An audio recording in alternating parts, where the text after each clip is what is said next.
दिवसात कोणाला चपटी द्यावी लागते, कोणाला कोंबडं कापावं लागतं, कोणासाठी बकरं कापावं लागतं, कोणाला लक्ष्मी दर्शन घडवावं लागतं.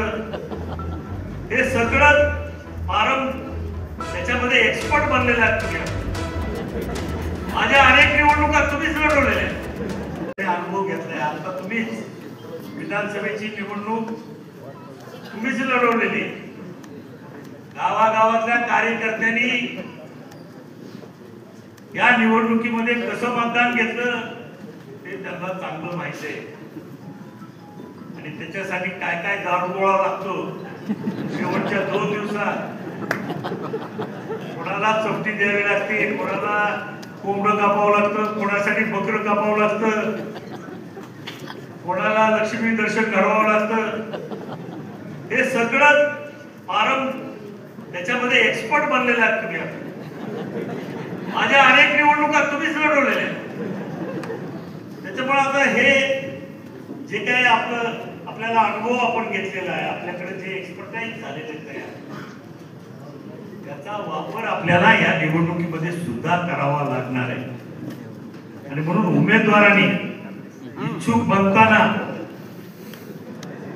आपल्याकडे काय दारुगोळा उपलब्ध आहे याची सुद्धा माहिती आम्हाला द्यावी लागणार आहे. नुसतं इच्छुक असून उपयोग नाही बाबा, लढायला पुढं बंदूकीतून गोळ्या झाडाव्या लागतात.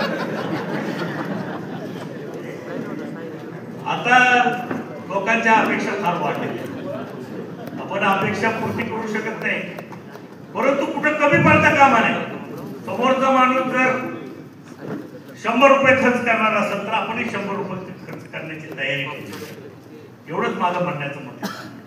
निश्चितपणानं तुम्ही आजवर केलेलं काम, तुम्ही आजवर जी काही निष्ठा दाखवलेली पक्षासोबत, कठीण काळात तुम्ही माझ्या पाठीमागे उभे राहिला.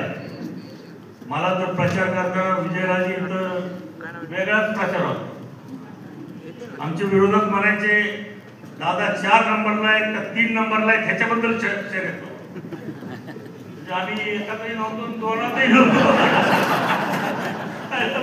मी म्हटलं काय प्रचार आहे बाबा, ही एक पद्धत होती ती प्रचार करण्याची.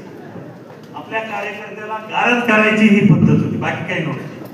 पण कार्यकर्ते ठाम राहिले शेवट. त्याच्यामुळे त्या प्रचाराचा काही उपयोग झाला नाही. आणि मतदारांनी कोण नंबर 1ला आहे हे दाखवून दिलं मतदारांना. त्याच्यामुळे आपण निवडणूक जिंकली.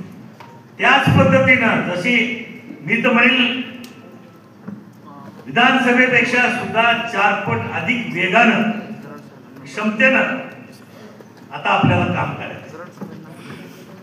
जेवढं विधानसभेला कष्ट घेतले त्याच्या 4 पटीनं कष्ट आपल्याला घ्यायचे.